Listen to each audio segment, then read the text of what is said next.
People say things like Bitcoin is like the internet was in 1995. And I think it's true. And what I mean by that is look at what happened with the internet. While we were so busy imagining decentralized libertarian utopias and making sure that the cyberspace was free from the governments, corporations came in and largely erased any chance of making a claim for libertarian utopia online.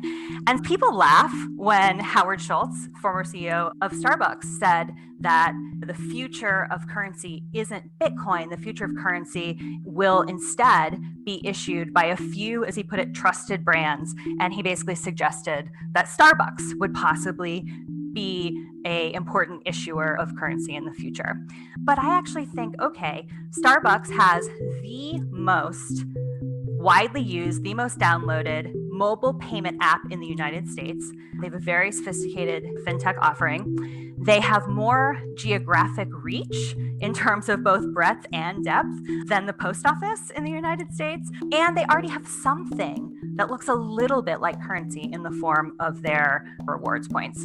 I think we need to take seriously the idea that state-issued currency is going to be disintermediated and disrupted and replaced in meaningful ways, but it is unlikely to come from outsider political projects and more likely to come from corporate capitalism.